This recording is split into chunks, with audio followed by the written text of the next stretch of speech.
Hi అండి, నమస్తే. నేను మీ శిరీష. వెల్కమ్ టు ఎలినాట్ రుచులు. ఈరోజు మన ఛానల్లో బేబీ కార్న్ చేస్తానండి కర్రీ. బేబీ కార్న్తో ఎక్కువగా స్టార్టర్స్ చేసుకుంటూ ఉంటాం కదా. సో ఈ మసాలా కర్రీ కూడా విత్ గ్రేవీ చాలా బాగుంటుంది. సూపర్గా స్మూతీగా క్రీమీ టెక్స్చర్ ఎంతో బాగుంటుంది. పూరి చపాతీలోకి చాలా మంచి కాంబినేషన్ అండి. సో అది ఎలా చేయాలో చూసేద్దాము.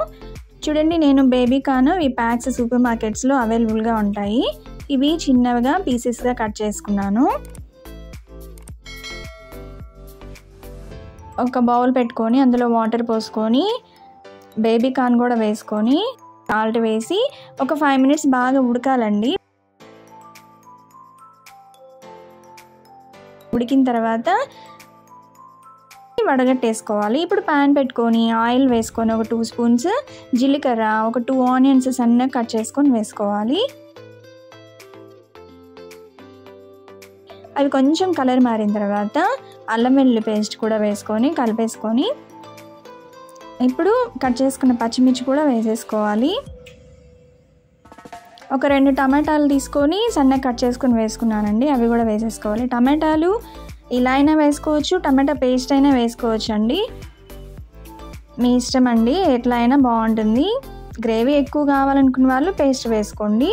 1 spoon ధనియాల పొడి, 1/2 spoon గరం మసాలా, కారం కొంచెం 1/2 spoon వేసుకున్నాను, మీకు ఇంకొంచెం కావాలంటే వేసుకోవచ్చు. ఇవన్నీ బాగా కలిసేలాగా కలిపేసుకోవాలి. మీడియం ఫ్లేమ్లో పెట్టుకొని చేసుకోవాలి. ఒక 50 grams జీడిపప్పు తీసుకొని ఇలా మెత్తగా పేస్ట్ చేశాను. జీడిపప్పు పేస్ట్ కూడా వేసుకోవాలి.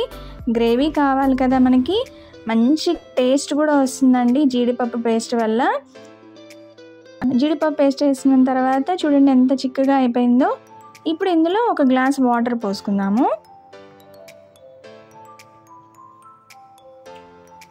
వాటర్ పోసుకొని కలిపేసుకోవాలి. మరీ ఎక్కువ పోసుకోవద్దండి, చూసుకుంటూ కలుపుకోవాలి. ఇప్పుడు కర్రీకి సరిపడా సాల్ట్ వేసుకొని ఉడికించుకున్న బేబీ కార్న్ ఉన్నాయి కదా, అవి కూడా వేసేసుకొని ఇవి కాసేపు ఒక 5 minutes ఉడకనివ్వాలండి. ఈ మసాలా అంతా బాగా బేబీ కార్న్కి పట్టేలాగా ఉడకనివ్వాలి. ఒక 5 minutes తర్వాత చూడండి బాగా ఉడుకుతున్నాయి కదా. ఇప్పుడు కొత్తిమీర వేసుకొని ఒక 2 minutes ఉంచేసి స్టవ్ ఆఫ్ చేసేసుకోవడమేనండి.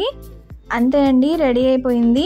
చూడండి మంచి కలర్ కూడా వచ్చింది కదా, చాలా బాగుంటుందండి. ఇప్పుడు మనం పనీరు అవి చేసుకుంటూ ఉంటాం కదా, సో ఒకసారి బేబీ కార్న్తో కూడా ఒకసారి ట్రై చేయండి, చాలా బాగుంటుంది. మీరు కూడా ట్రై చేసి టేస్ట్ ఎలా వచ్చిందో కామెంట్ చేయండి. వీడియో నచ్చితే లైక్ చేయండి, షేర్ చేయండి, సబ్స్క్రైబ్ మాత్రం మర్చిపోవద్దండి. Thank you for watching.